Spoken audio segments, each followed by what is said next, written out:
Committee on Oversight and Accountability will come to order. I want to welcome everyone here today. Without objection, the chair may declare a recess at any time.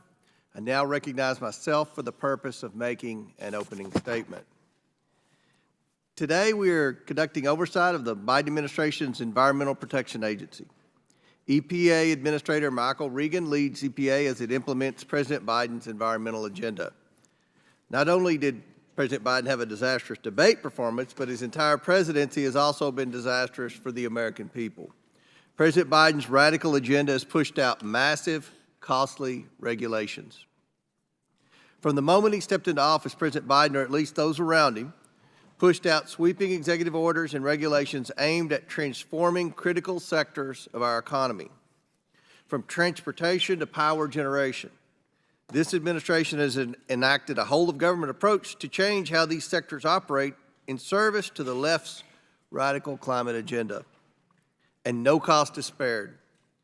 But folks at home around this country will be left footing the bill for the price of these massive rulemakings. EPA's largest regulations, such as the tailpipe emissions rules for light, medium, and heavy-duty vehicles, have been estimated to cost nearly $900 billion to implement. Those rules require automakers to completely redesign their operations to produce more electric vehicles, regardless of what consumers are demanding in the actual marketplace.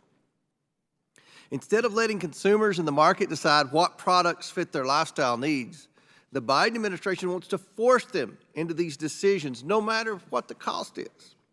EPA is also implementing costly regulations designed to force coal-fired power plants out of the power generation sector. Coal produced over 16% of the total electricity generation in the United States in 2023, according to the U.S. Energy Information Administration. In my home state of Kentucky, over two-thirds of our electricity is generated by coal-fired plants.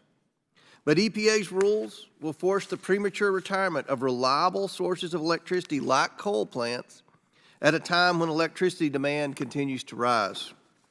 Removing reliable power generation capabilities undermines the stability of our electric grid and puts consumers at risk of rolling blackouts and forced rationing of electricity. And as these rules go into effect, Americans will be left literally powerless.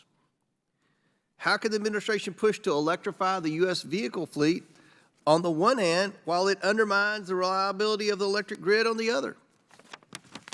During the 118th Congress, this committee has investigated numerous regulations of various sizes and scopes, but one theme keeps reappearing. Higher costs of regulation leads to higher costs for consumers. The Biden administration has either ignored or refused to learn this basic economic lesson. It's very simple. When the federal government imposes new massive regulations, the cost of compliance just don't magically vanish into the air. Those costs are passed on to consumers who will be faced with higher prices and fewer choices in the market. And the numbers are staggering.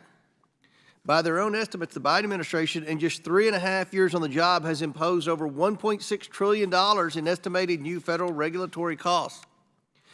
And $1.3 trillion of those costs, over 80% of the total, are from new EPA regulations. Americans are already starting to see higher prices and fewer choices because of regulation. And we can expect it will only get worse as these rules really kick into high gear. Gas prices have skyrocketed, utility bills continue to increase, and inflation has eaten into every household's spending power. Administrator Regan, you committed at your confirmation hearing to build consensus around pragmatic solutions and to work in partnership with Congress. Well, sir, the sheer cost of the regulations coming out of the Biden administration doesn't strike me or many Americans as pragmatic solutions at all. $1.3 trillion just from the EPA is setting us down a dangerous path of over-regulation. I hope that we can impress upon the administration today how much it needs to start putting the interest of the American people first and not simply look to appease these well-organized left-wing special interest groups and climate scaremongers. Americans cannot afford the bill they will ultimately be left paying by this administration. I want to thank you and I now yield to the ranking member for his opening.